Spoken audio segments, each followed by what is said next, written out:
Welcome to Redefining Medicine, an intimate and personalized program that illustrates a different side of the practice of medicine. Our in-depth conversations will focus on mentors and motivators who are consistently reshaping, redefining, and rediscovering the field of medical health care. I would like to welcome Dr. William Seeds and Maksim Chmerkovski. Dr. Seeds is a lead-edge researcher and innovative educator in orthopedic care and has treated athletes from across the globe in addition to consulting for acclaimed TV show Dancing with the Stars. Celebrity dancer Maksim Chmerkovski resurrected his career through Peptide Therapies, returning to tour the United States with one of the country's most successful dance troupes. We are so thrilled to have both of you joining us today, Dr. Seeds and Max. I can't thank you enough for taking the time out of your day. Thank you. Thank you. So I'd like to just know a little bit more about your background as to how you both came to find each other and how you came to work with the dancers at Dancing with the Stars.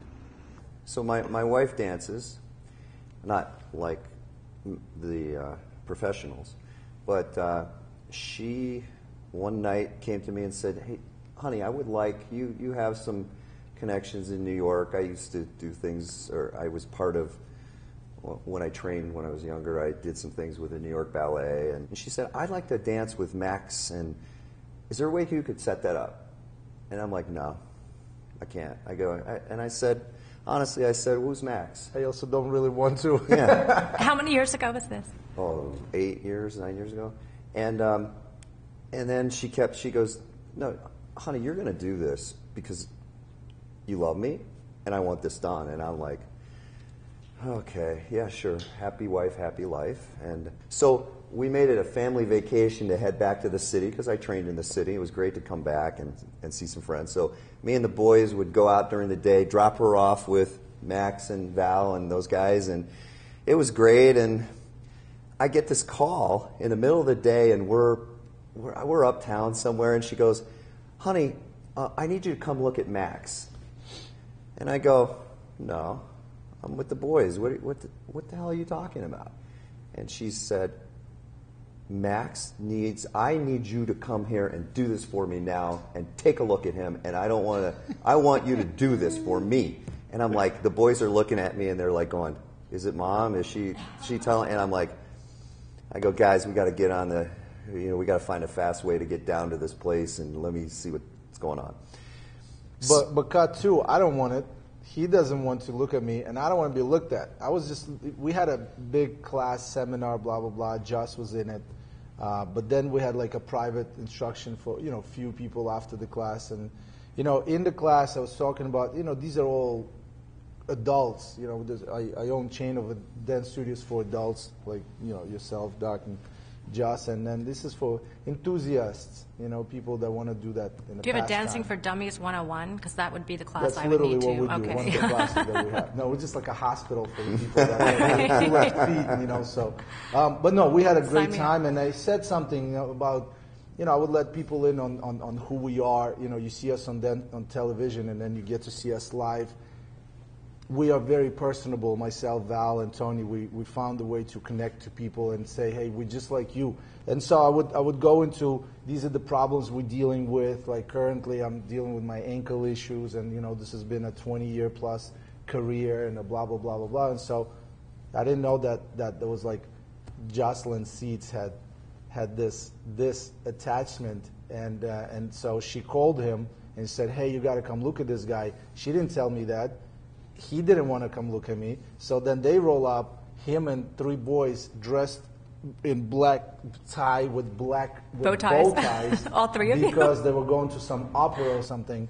And so they came in, and Doc was like, obviously doing it for Joss. And he's like, well, let me take a look at you. Yeah, okay. So, and then currently I was coming off of, I had a meeting with somebody who's like the top in the foot and ankle. Like a foot and ankle doctor. But you've got a pediatrician on your mind, I think. The top of the line, and it was all surgery. So like, yeah, you have to have surgery, but when you come back, we'll schedule this and that. And this guy gave me insoles, and so like I'm looking at him and I'm like, A, I didn't want your opinion. B, your wife put it together. I wasn't even asking her. And see, I'm being told by the president of this society of these doctors, and then cut to this dude comes in and goes, here, you need insoles. Well, he's making it a little quicker than it really. The interesting part of this is we come into the room. We're like, obviously, there's this like he said, you don't want to be here, and he's like this, and he's like, well, your wife said you take a look at me. So I look at Max and I say, okay, Max, I don't even look at his ankle. I have him do some functional we do some functional testing to I want to look at some deficits from his spine to his ankles. Right away, I say, okay, I want you to do a couple things, and then I notice this guy's the top dancer in the world, yet he can't balance on his right leg with his eyes open. He couldn't keep his balance, and I'm looking at that and I go, maybe this guy has a problem. And I go, did you do something to your right hip? And his eyes go. It was like, his eyes, all of a sudden he focused on me. He goes, nobody's ever even looked at me like this, and what do you know about me? And I go, I don't know anything about you. What's wrong? Yeah, no, I had a massive trauma when I was 12, when I turned 13 in the hospital, actually, back in Ukraine, and I shattered my femur, my right femur. I got hit. I flew into a metal pole, and my leg wrapped around it, so it was like it was like a this way hit. So everything got, molded. It was crazy. But so it shattered. My femur bone just shattered. And at that time, I was already actively dancing, and I was doing, Doc knows I did a bunch of other stuff. I was swimming. I was tennis. It's one of those old school families where kids got to be super busy. And so this is where we were, a lot of sports, a lot of schooling. But so my muscle kept the leg together. It would have been it was a bit a worse injury than it happened. But however miraculous the surgery was to put it together, they put a titanium rod in. When they were extracting the rod, because I said, it was coming into my hip and it was hindering my range of motion. And at 13, I kind of figured that, by the time I got back on my feet and went back into competitions, after the first competition, I was like, I probably need to get this out. And I remember this was my decision. I'm 13. And it's not that I have neglectful parents. We just don't have that culture, of rehab and all the stuff. My dad is a believer of very basic things, pool, number one for rehab, and a source of educated opinion. That's my dad's thing. And then we had one but not the other. So I think I just jumped back too fast. When I took out the rod, I couldn't walk for about a week and a half, and they told me this was going to be like an appendix kind of thing, removal. The next day you're free to go. I spent a week and a half in the hospital, excruciating pain in my hip, and they just literally kicked me out. They're like, you got to go. And so, it was kind of like, well, everybody's telling this kid that the pain that he says he's feeling isn't there, and you shouldn't have it because we did it right. And, and I want to believe them because we just went through such a traumatic experience, and it came up and I'm dancing and everybody's looking at me like I'm a miracle. So this must have been a miraculous thing as well. And so this little bit of pain, a lot of bit of pain that I'm feeling will eventually go away. Well, so that's how I dealt with it. And it was awful because they messed up my hip joint to the point where the bones grew into the muscle eventually. And he'll tell you that I don't have a rotator cuff like you do, like like everybody else does. It's something of a sort. I spent the next 15 years trying to compensate for the lack of rotation in my hip. And, it's crazy now sitting here, like literally saying this, and I'm realizing how all I hear about now, being in contact with Doc and Jim and, this society, I'm looking at, Sports Center a little different when I see somebody getting injured, again, football stars and all this stuff, and then it's all hip flexor, it's all hip joint, it's all, how important this part of your body for any kind of movement. I'm a dancer. I'm a professional dancer. I've won shitload of stuff after that. And sitting here, I was like, I cannot imagine the compensation my body was going through. I cannot imagine, what was happening there and how lopsided my 12, 15 years of my life have been.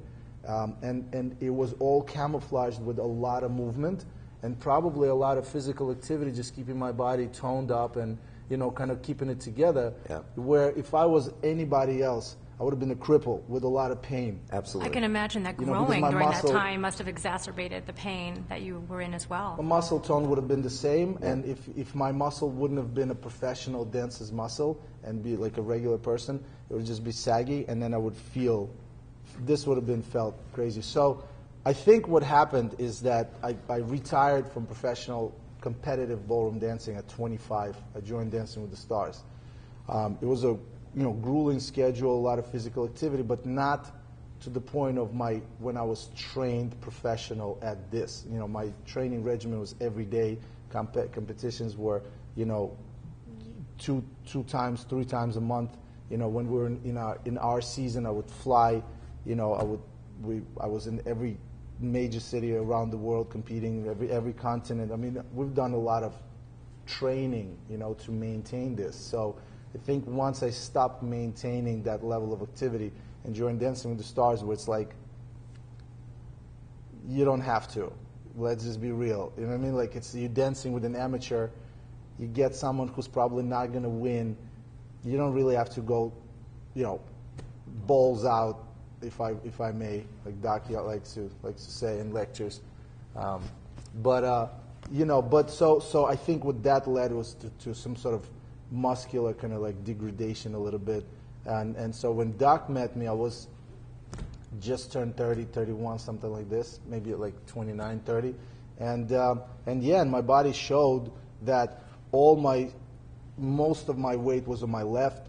My left ankle started to hurt on the outside because of that, because again, all that weight moved over. And he looked at me, was like, your ankle is not an issue. It's the fact that your weight is here. And so here's insoles, let's put you back to center. We'll put us back to center. And then after that, we dealt with everything that was coming out of the right leg. My toes, my knee, my hip, my disc, my groin. Well, I think that's where the groin, so we correct this, and I'm like, okay, I'm done with him. He's good. Honey, we're done. We're out. And let's go to opera. Yeah, and so we did our stuff.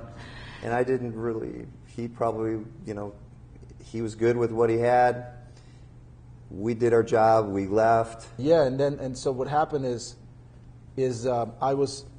I took time off. This is when, if you're an avid Dancing with the Stars watcher, this is where I middle finger up and left the show. Oh.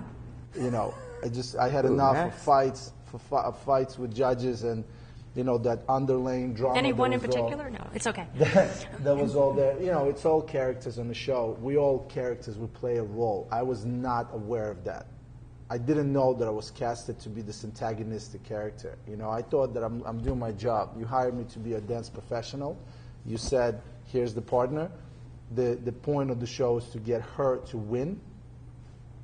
Right? I'm like, perfect. This is what I do my best. I try my best to win. That's my job. And apparently it wasn't. So I left.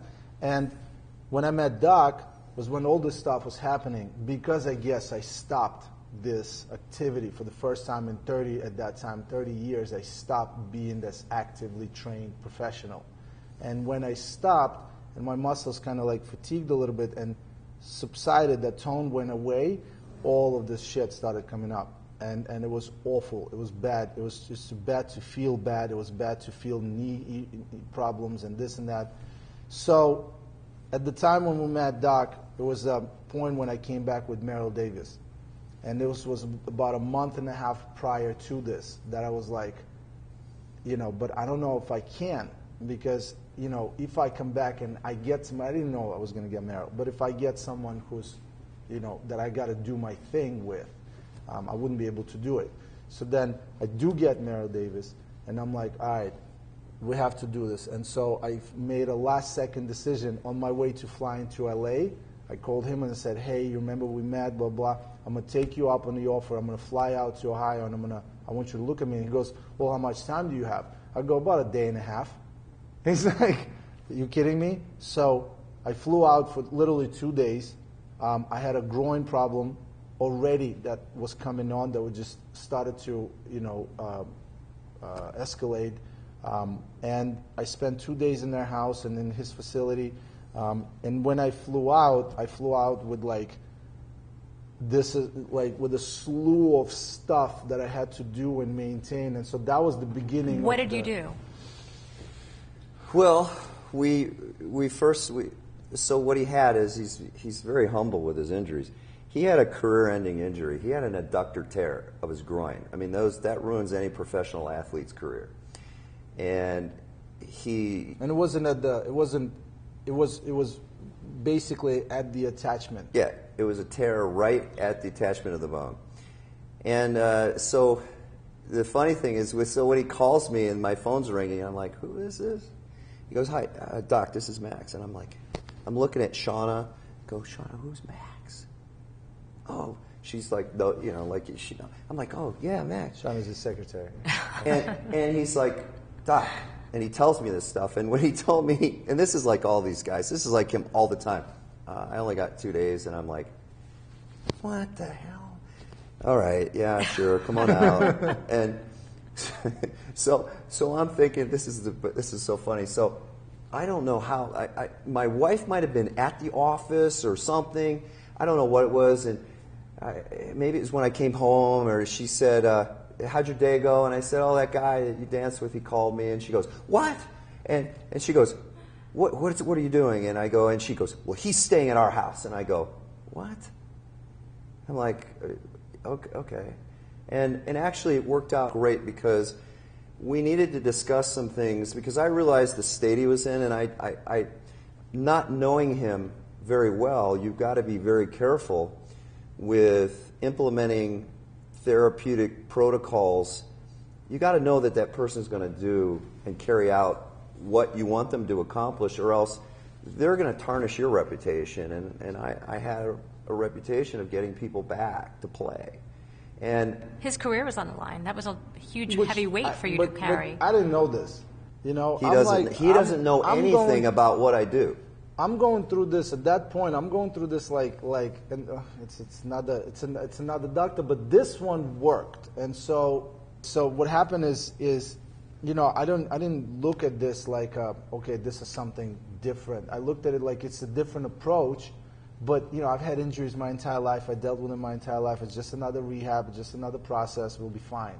And then I fly in, and years later we talked about stuff. I was like, and now I understand what I had. I'm like, okay, this is crazy, because if sitting today, I was told, you have a tear at an adductor attachment. I'm like, are you kidding me? How are we even gonna, you know what I mean? So. And this was all repaired without any surgical procedures. Correct. Yeah. Unbelievable. This was, yeah. Right. Yes. Few things were involved in, but the funny thing, and then we'll, I think, move on from this personal, but I'm in their house, I'm sitting, I remember that conversation that I thought it was something different, to be honest with you. I was like, I'm in Ohio, I'm in Ashtabula, I've never been to that part of the country. It's very kind of quiet. Next neighbor is about a mile down the road, that type of stuff. I saw the spire, I'm like, this is insane, this facility in the middle of nowhere, do people even know about this? This is crazy. So, and then cut 2 days later, I went through all this, processes, and so Doc and Josh are like, we need to talk. And I'm like, okay, and this is 12, not 12, it's late at night, and I'm in their house, and it's a big house, and we're in the kitchen, it's kids are sleeping, we need to talk. So now it's me and the two of them, and they're looking at me like, so we have something to discuss with you. And I'm looking, I'm like, is this one of those freaky sex things? I know we can laugh at this now, but I was like, what am I getting? Is something going down for sure? And he was like, I want you to be serious about this, and so I'm going to take you on, but there are a lot of things that you have to do. And so the next 3 months, then the next day I flew out. The day after that, I met Meryl, and then for the next 3 months we were flying because she was still active in her Stars on Ice thing, and so we would fly out on Tuesdays. I traveled following her. We would rehearse in like hotel lobbies and stuff like this. Come on Sunday night, fly in back to LA. Monday we would do a live show, and Tuesday we'd fly out again to wherever she, had to go. So it was a crazy schedule, and in that craziness, I had to also maintain and follow all the protocols that he set up, which were, beyond state of the art. They were beyond experimental. It was Had you done this protocol with anyone else before? Oh yeah. Okay. But I do have to say there were some protocols that we've done where I was proudly the guinea pig. Patient X, well, patient 0. I did that first. I had that done. When did you start utilizing the peptide therapy on Max? On Max, that was the second injury. So that was 7 years ago or so. Yeah. That was when it started, and he was. He proved to me. I knew it was going to be difficult for him, and he's a very inquisitive, very bright. But can I just say that we've not just allowed me to dance that season, but we've corrected my groin. This is now 7-8 years later. I've done more things lately that were, superseding physically anything that I've done before. And I'm looking forward to even more, let's just layman terms, like harder things to dance. You know what I mean? Like I allow my body to now be trained in things that I wouldn't attempt, because like you go on the decline. If you're a professional, I don't know, NFL quarterback, and you're at the 10th year of your career, you're not going to start developing your fast twitch muscles so you can run now, because somebody like Tom Brady just stands in the pocket, like if you sports lingo or whatever. But this is what I'm doing. You just happen to pick out my favorite quarterback in the NFL. But thank you. I was going to say Roethlisberger, but it's a long name. But so like imagine if I'm Tom Brady, and today Tom Brady decides to add repertoire to his already established uber star career and just start being a mobile quarterback and start running. But that's what I'm doing. I came to, my last year and a half process was literally, okay, so now that I feel like I'm optimized to be able to grow and develop this and not just correct, I want to do this faster and I want to do this higher.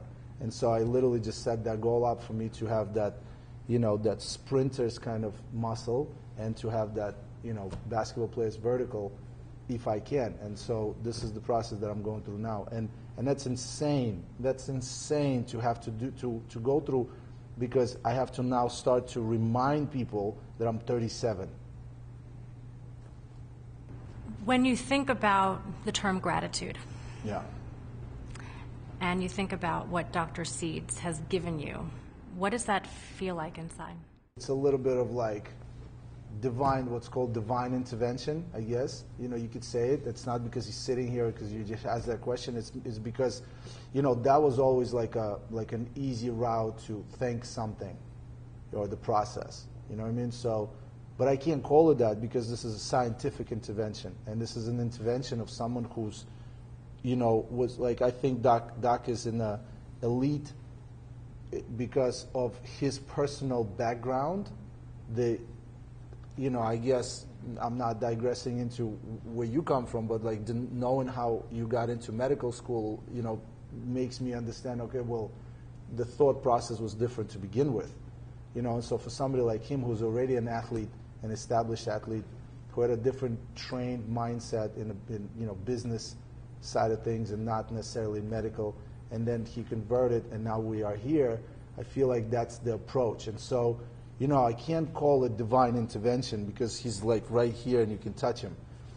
There's a halo, though. Yeah, but it's definitely one of a kind. And so having this access now to this, community of people who are at the forefront of anything medical and anything innovative, this is I think divine intervention was in meeting, him. But gratitude, this is beyond gratitude. This is my life. It's not just my life, it's the life of my wife, it's the life of my parents in, some approaches that I was able to push on them.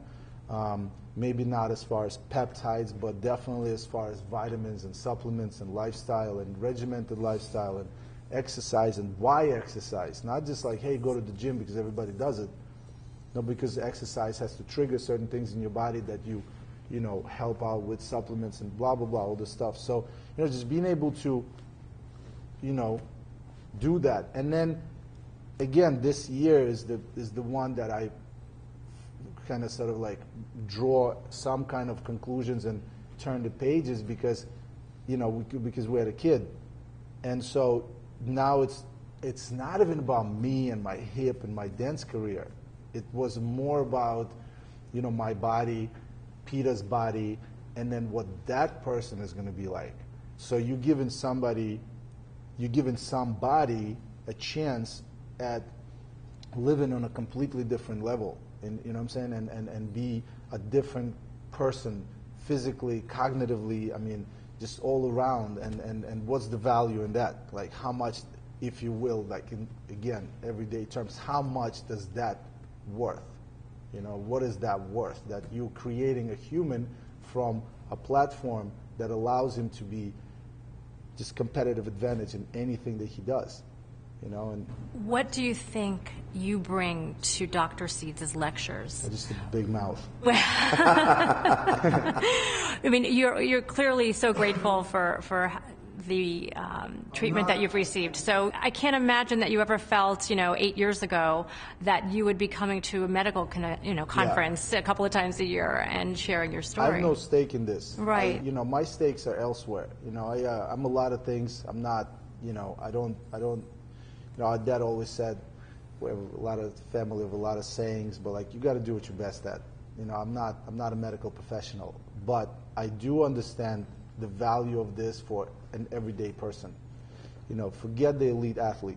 The fact that I'm an elite level at what I do allows me, and also the kind of like what made him this unique individual that he is, his life, his background, and how things have come to be. For him, same thing for me. I'm the most unlikely to have that kind of access because I'm not an high-end NFL super uber star. I don't have a medical team of professionals that would seek out something state-of-the-art if I have an injury and you pay me $40 million. But you realize your name is like Madonna. It's just Max. Somebody says Max, they know exactly who you're talking about. That's 10 years later. But when we started, this wasn't right, the case. I know. This was like, his wife, the dance enthusiast, knew who I was. He couldn't care less. And you can't get Joss on Dancing with the Stars, huh? But no, I think what I bring to this is an access to someone, it's hard for Doc and Jim Laval, and it's hard for them to speak to my mom, if you will, or my dad, It's not hard for me to speak to the moms and dads and people of that sort. And so, where we are now is if, Doc would call me and say, hey, I need you to talk to him. And so this guy's going to call you, and he's like the, uber star in this field, and he's the highest paid contract and blah, blah, blah. But he doesn't know, he's not sure, just talk to him. And see, he wouldn't say to me what to say. I have everybody call him. For the last 5 years, everybody calls him because I don't want to, this isn't something it's not a sales. Yeah, it is right. not. It's I got to have people educated to understand. They hear from their agent, or they hear from, you need to get to Dr. Seeds, and there's some people I don't take because I send them to him and I go, what do you think? And then he goes, this is good.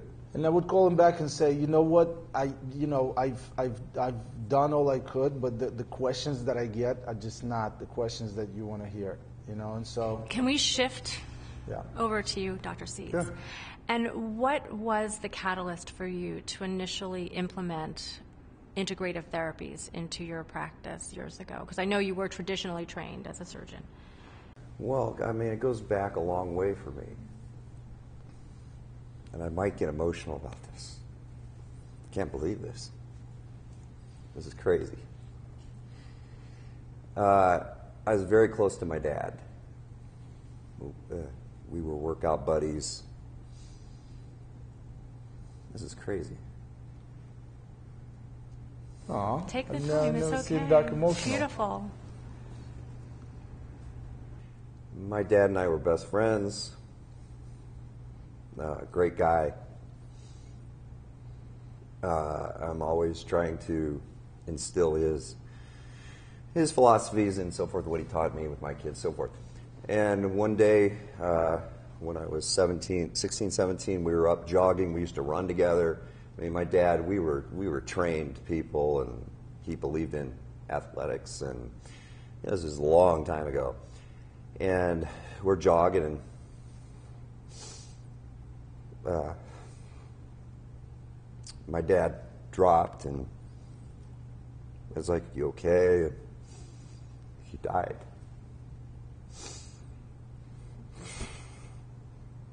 And I couldn't do anything to save him. And I'm like this pinnacle of an athlete. I did a lot of things which mean nothing. But to me, I couldn't save my dad. And I just watched him die, and I'm like, how come I can't do this? And I didn't know what to do. And I can't believe you're getting this out of me. I'm going to be upset about this. And so all of a sudden, my life changed from being this, whatever you want to call it, in my mind, I was it. I was the athlete. I was the student. I was everything. And now I was like, I knew my dad would say, "Okay, bud, take over." So I had my younger brothers. I had my mom, who was difficult. Losing her husband was just so hard. So I had to all of a sudden change pace and say, "All right, Mom, I'm here for you now." And we had to go through a lot of stuff, and my mom had to get a job, and all these things. And I had to become the dad for my brothers, which was difficult. And I was really tough, and I was very angry. I was so angry. I was angry at everybody. But I had a job, and I had to do it. And so from that point on, I had this thing instilled, and I said, "You're going to figure these things out. You're going to be able to help somebody someday." And what's funny is I got so mad about all of it, it got me into a lot of reading and doing all these things. And as I went through, I started in college as a business major. And this is crazy, okay, but I was doing all of this stuff from the minute my dad died. I was reading everything about molecular biology and cell biology, everything I could, because I was going to figure it out. And I would not stop. And I don't mean to say this in the wrong way, but I wasn't going to go to medical school or these people that I had that stupid mentality of an athlete thinking, you're this guy, you're not this guy. But I knew I was smart. I knew I could remember anything and do anything I wanted. So I was going to do it my way. I'm feeling better now. And so I go to school. I know this is a long story. I'm sorry. I go to school. I get my business degree. And I'm starting to know a lot, and I'm like, geez, maybe I'll just go back to medical school and do that thing. And this was a long time ago, so I get my business degree, and I actually go to the business department at my school, and I tell this guy, I go, I would like to go to medical school. And this guy looks at me and goes, you can't do that. You did business, and go do your degree. And I go, aren't you supposed to help me? What do you mean I can't do that? And I'm like, that's the last thing you tell me is when I can't do something, that means it's going to get done. And I said, you're no help. And I set up this appointment. This was in Cincinnati, actually. And I set up an appointment I needed to go find out what I needed to do. So I set up an appointment with the admissions department in Cincinnati, University of Cincinnati.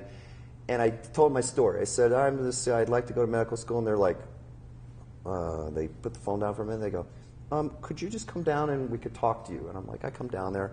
I meet this lady who is just this amazing energy source of, I could just tell right away when I met her. And she's smiling, talking to me. She goes, so tell me what's going on with you. And I told her my story. And I said, I just need somebody. I don't need a lot of help. Just give me some direction and I'll get it done. And she writes out this whole page of instructions of courses and things. I had to take some tests, all this stuff. I'm like, thank you. And I go, how does this work? And I go, okay, I'll see you, I guess, in a year and a half or something. And she looks at me and smiles and goes, okay, we'll see you. So I go back, do all the stuff I need to do, and they have this thing where you can apply for early admission. And I go, well, I kind of like those people. I think I'm going to go back to that place because they helped me. So I get this interview for early admission, and it's the same person. And I'm like, wow, it ended up that person was the dean of the medical school. And I actually pulled out my list because I took it with me. It was kind of like my motivation because I just get pissed at people when they tell people you can't do something, you know. And I give it to her and I go, you're the one who gave me this list. And she goes, would you like to come to our medical school? And I'm like, that's it? Well, you have to talk to some other people, but we would really like you. I'm like, this is what I like. And I didn't know she was the dean then. You know, and I'm like, and she's become a dear friend. I mean, I can't tell you what a great friend and inspiration she's been for my kids, a lot of things like that. But went through medical school, got into orthopedics, sports side. I like to fix things. I'm very good with my hands.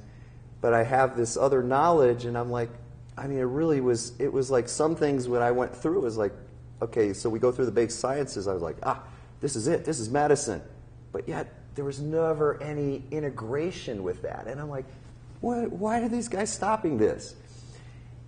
And that's kind of how it kept going for me. But I was able to do some things to parlay what I knew into bringing this signal-controlled process of peptides, basically a signal. You're sending a signal for your body to physiologically do what it's supposed to do. And it's actually so interesting because I got started reading and learning about these things. I mean, literature was back to the 60s with this. And it involved the heart because the heart was my thing, you know. I mean, I thought I was going to be a cardiothoracic guy because of my dad, but it wasn't going to happen.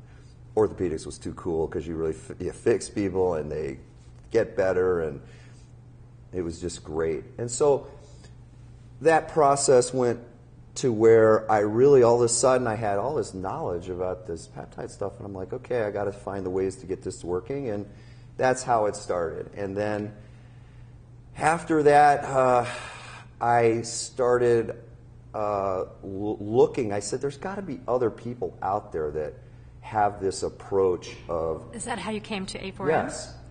So I came here a couple years ago, and I sat in. I didn't, I just started listening, and I started meeting people like Jim and Pam Smith, and just these people that I'm like, oh my God, these people know what they're talking about, and they're implementing it, and it has real relevance, right?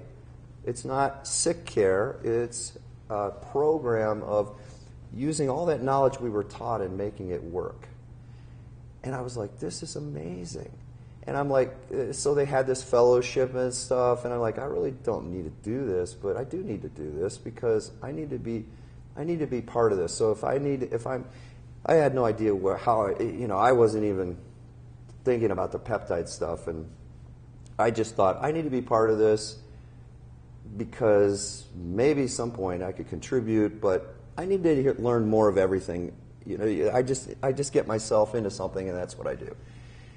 So I went through and got the fellowship in advanced. I'm an advanced fellow and the board certification, all that stuff. And I got a chance to meet Jim a few times. And I'd always sit in the back of the room, and I might say something, and he came up to me once. He goes, "Who are you?" And we knew some people in common, and he goes, and then I said, "You got to come out and see my place sometime." And he just happened to be out toward Cleveland, and he comes out to my facility, or where we're at, and we sit. It's on 184 acres. It's pretty impressive, but I never tell anybody. You can't tell anybody about it because they won't understand it. And I told him I take care of a lot of interesting athletes all over the world and all this stuff. And he was like, when we were talking, I could tell he was like, yeah, I hear that all the time. He shows up, and he's like, "What is this?" Yeah, he's downplaying this. You guys need to come out. You need to film literally driving up to Spire and going, "Wait, what the is this?" You only have to tell me once, so. No, but I'm saying it's right. not. It's off of the beaded path. It's not. It's outside of Cleveland. It's like in the middle. And by the way, anyway, long story. I'll tell you later. But you drive up and you see these this massive structure, and you go, "Wait, what?" And you go inside, and there's like these, football stadiums under the roof. State-of-the-art aquatic, facility with the crazy, underwater treadmills and stuff. I mean, this is. And you were insane. doing this prior to Max? Yes. Okay. Yeah. Yes, this is when I came in. I was like, "This is not what. Who knows about this?" I didn't even tell him about our facility when he came out. I don't ever talk about it because it means nothing. You're a very humble man. It's insane. And again, and the approach is like, well, I heard him speak. Like, we would be in a company and somebody come up and say, "Hey, what do you do for this?" It's like, okay, cool. And suddenly, like, my friend would come up and say, "Hey, doc, so, I take this and this and that, and it's supposed to help me with the blah, blah." Like everybody's a know-how now. Everybody is into, juicing and cleansing and, organic living, and they think that they're at the top of their athletics, and you can play ball on the weekends and then you'll be amazing. And so watching him have these conversations where he just kind of sits, stands, and nods, goes, "Great, awesome, congrats, man." And so they walk away. I'm like, "Doc, why don't you tell him, that's stupid and it's completely counterproductive and is actually going to hurt himself?" He's like, "You can't convince people from believing what they do is right. You have to allow them to come to you and say, 'Hey, I think what I'm doing is wrong. What do you think?' And that's when he goes, 'You're right.'"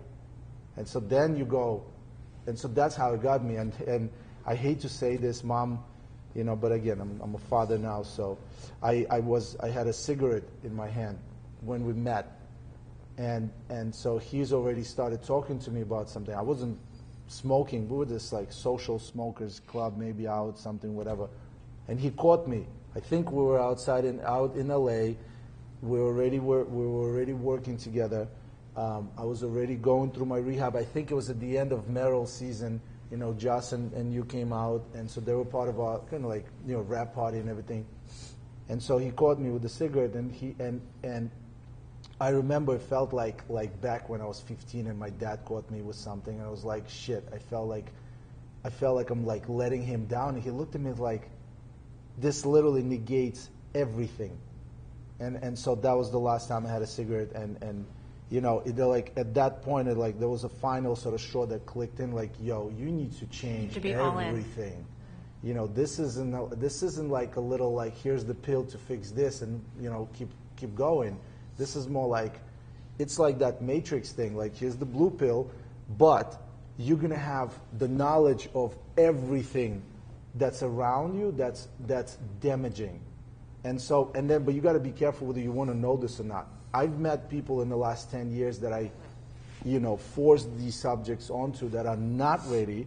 And at one point, after they've gone through some things, they would, and I would, kind of catch up with them and be like, "Hey, so why you stop taking vitamins? You stop doing all the supplemental stuff?" They're like, "Yeah, it tastes bad, and I don't really." I'm like, "Okay, cool. Okay, cool." People digress back to the norm because you know what? Everybody does it, and it's easier. And, I'm just not that guy. And so that was my turning point, for sure. Dr. Seeds, you... You're not going to make me cry again. No, I hope not. I cannot believe no that, promises. No problem. I'm going to work on Max now. So you've been integrating peptide therapy for many, many years. So studies indicate that the peptide therapeutics market is rapidly expanding, and it is expected to surpass $25 billion by 2018. It's over $26 billion now. Yeah. Oh my goodness. I've got old data, I guess. So can you explain how the peptide therapies are used to optimize overall health and the impact on longevity and well-being? Yeah, absolutely. Well, we know there are over 7,000 peptides in our body signaling your body, basically your cells, your organs, your brain. They're sending signals every millisecond to tell your body what to do. So if you're able to tap into your physiology without changing anything but let your body do what it's meant to do, you have the power to change a lot of things in someone's life. Because let's face it, today, stress, food, no exercise, all these things, what everybody's here brilliantly expressing and talking about and passionate. A lot of bad things happening and a lot of difficult things to try to correct. But if you can make the body do what it's supposed to do and give it a chance, the body's amazing. Is designed to do things that are amazing. And it's all about homeostasis and getting something back. And that's what peptides are signaling agents that physiologically do their job. So they're going to send a signal from the cell to the nucleus to transcribe a certain gene, to change that gene to say, hey, we need to do this now. Let's go do this, but let's get some friends to come with us, and let's take care of this, and then let's get out and we're done. So it's not like a pharmaceutical thing that sits around. It's like instantaneous, takes care of the business and gets the body to start saying, hey, we need to get on track here because that was pretty cool what just happened. We need to do more of that. So it starts to entrain things. So you get people like, I wish I could keep talking about this guy's transformation, but it's been unbelievable as an athlete and as a person, cognitively, mentally, memory, speech. I mean, I know this guy very well now. And the things that he's done with his body and his wife, who wasn't his wife or anybody that we knew before, but they have the same mentality, which is amazing. So when you say power couple, I said, they're more than dancers. They're these two people that represent a change in this world. And it's going to catch fire, I'm telling you. But when you can do something like that, and you got a guy that's 37 competing with 20-year-olds who, it's crazy that you can actually change that. And he was most of the people that come in, they fly in, I do my stuff, they take care of it, and I don't have relationships with people because I just don't. I'm a very private person, except my wife and my kids. And somehow, my wife drew me into this guy, and then his family, and then other things, PETA and so forth. And so I got pulled into this, and so I got to actually participate and really keep track. Because a lot of people just check in, and that's fine, and I knew they were doing great. But he helped me learn, like, holy smokes, this guy wants to learn more? This is awesome. So that's why I like to bring him here, because it's not me. It's somebody talking about how their life changed. I just feel like there's responsibility now. I mean, I can easily just say, Doc, I'm not interested. Let me just be my own superhuman self and, raise this Superman child, and probably a few more of these superhuman babies. But it's not responsible, and it's not mine. It's not mine. I don't own any of this. It's supposed to be, applied generally. I don't like where, we've become a society of my analogy may not be correct, but in my head it makes sense, like an iPhone, interface that's become like, here, have it, and now everybody's doing the same thing.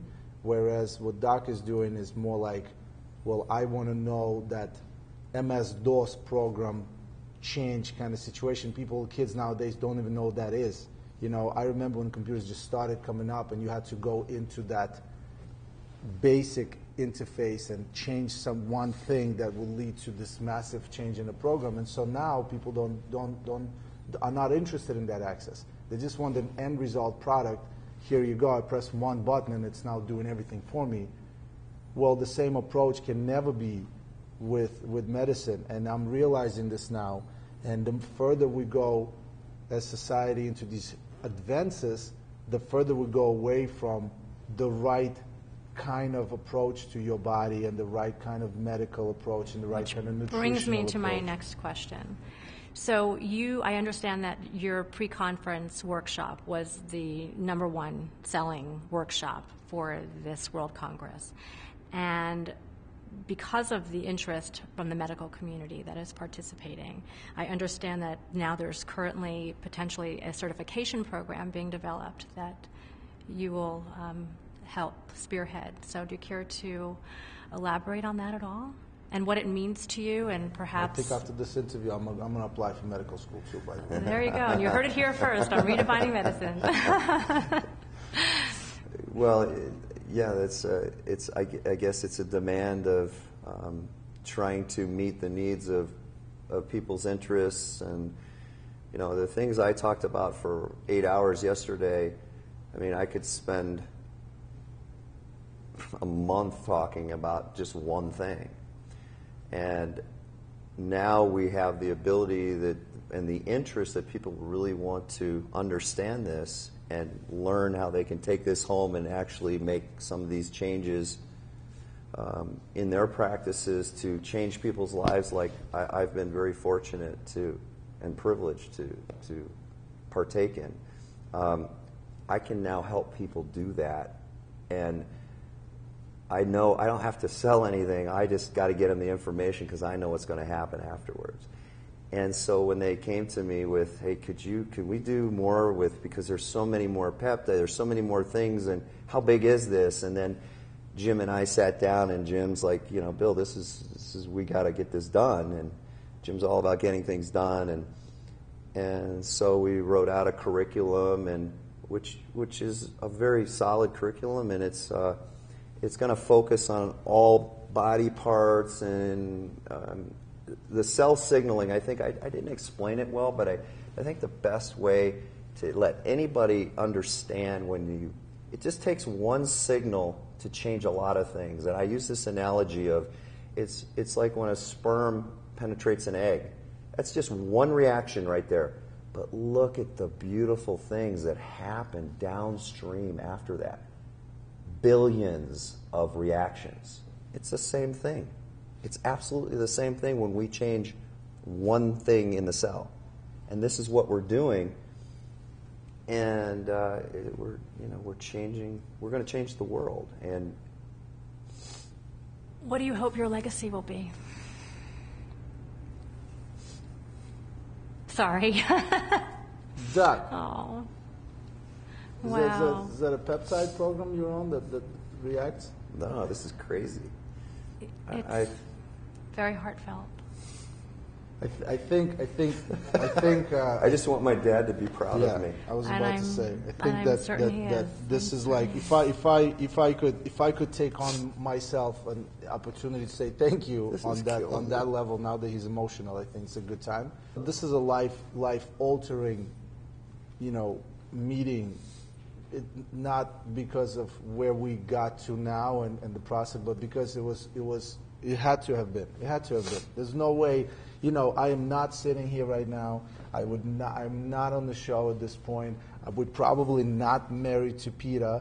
I'm not in the same city right now. You know what I'm saying? Like, had we not met, I am in business. I am not dancing. I'm struggling with pain. I'm probably on pain medication. You know what I'm saying? Because all of this would have caught up anyway. I probably would have been through about Whole 3 different or 4 trajectory surgeries. would have happened. Easy, without a doubt. Easy.